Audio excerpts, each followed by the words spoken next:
안녕하세요. 하루 필수 말씀 충전 하필 큐티 조종환입니다. 오늘 함께 나눌 하나님 말씀은 마가복음 5장 35절에서 43절까지 말씀입니다.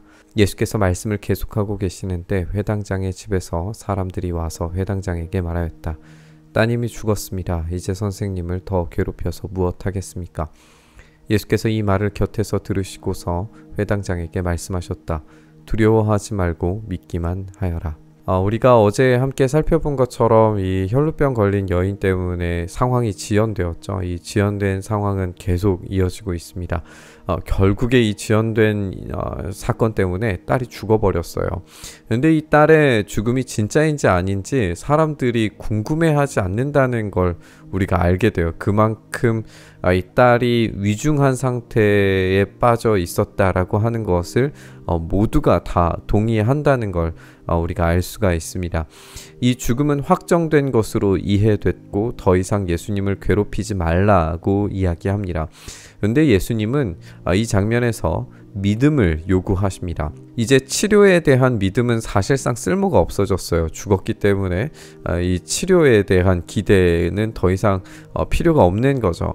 그렇다면 예수님께서 여기에서 믿음을 요구하신 것은 더 불가능한 믿음으로 나아가야 한다라는 이야기입니다.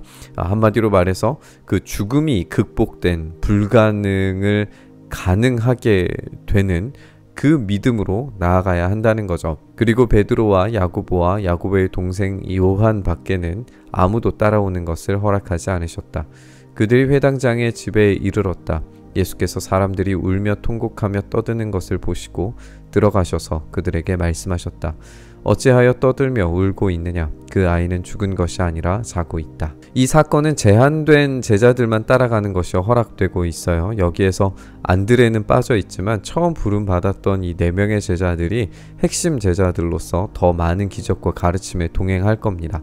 오늘의 이 기적은 제한된 인원만 경험하게 되는데요. 그만큼 이 죽음이 굉장히 실제적이고 제한된 사람들만 경험하고 있다는 걸 우리가 알게 됩니다. 사람들은 울면서 통곡하고 떠들고 있어요. 이미 죽어가는 상태라고 예고되었던 것이 실제로 일어난 거죠. 그러니까 사실상 이 울며 불며 통곡하는 반응은 자연스러운 반응입니다. 그런데 예수님은 지금 죽음이 아니라고 단정하고 계십니다.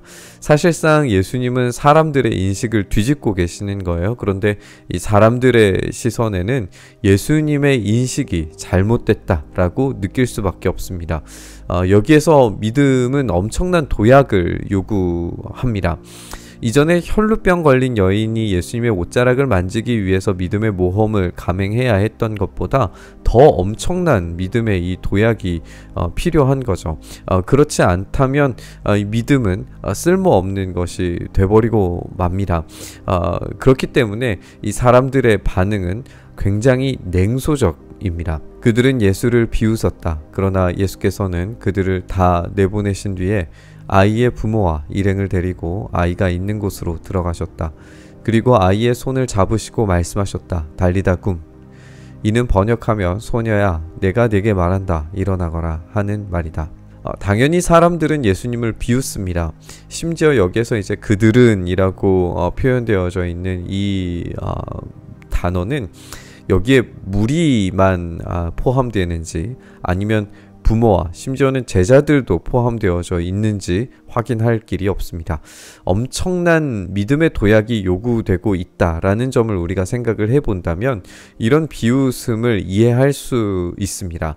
그러니까 아마도 부모나 그리고 제자들마저도 지금 이 상태를 바꿀 수 있으리라는 기대, 그런 믿음이 전혀 생겨나지 않았을 거라는 거예요. 그것이 일종의 비웃음으로 이렇게 표현되고 있는 거죠. 이 순간만큼 확정된 죽음 그 너머를 볼 수 있는 그런 믿음은 그 누구에게서도 발견되지 않습니다.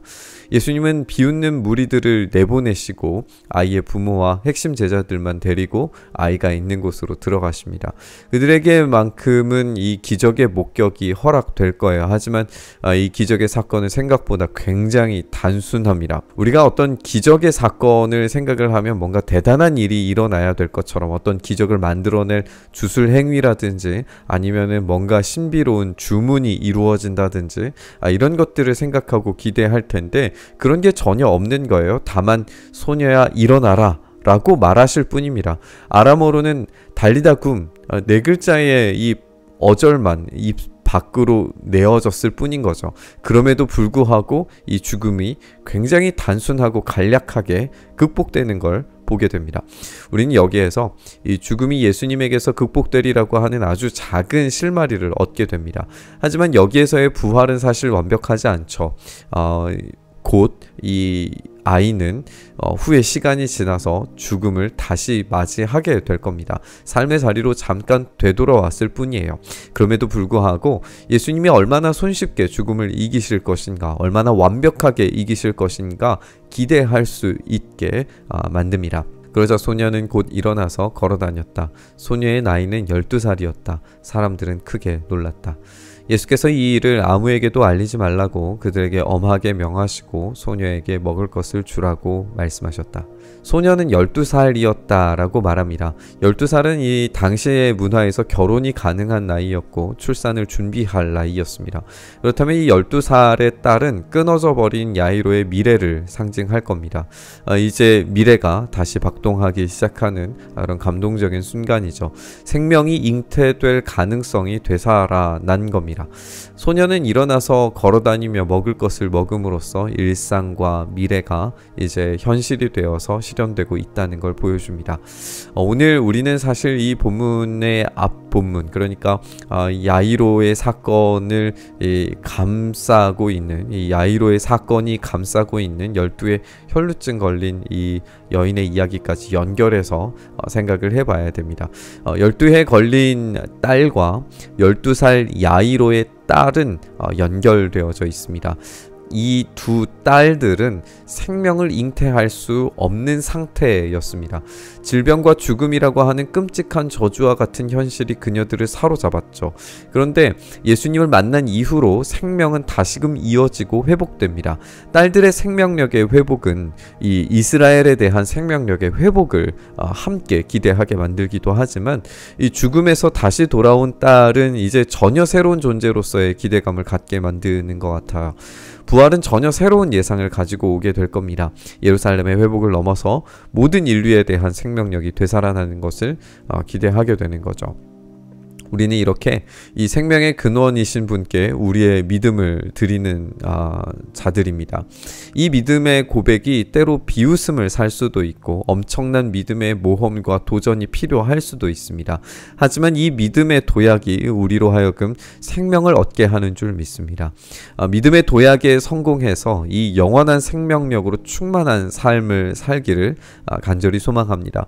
이 두 딸들이 예수님을 만나고 만지고 또 일으켜짐을 받음으로써 이 생명력이 충만하게 발현되는 것처럼 우리도 예수님을 만나고 그 안에서 풍성한 생명력을 경험할 수 있기를 간절히 바라고 소망하면서 우리 묵상의 자리로 나아가시죠.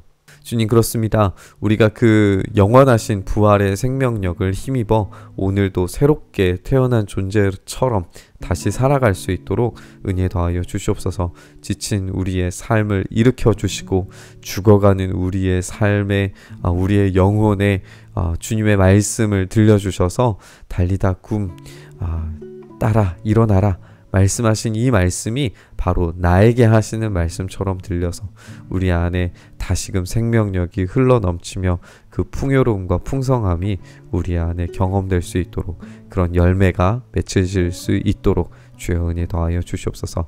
그 일 행하시길 소망하며 우리 주님 예수님 이름으로 기도드리옵나이다. 아멘.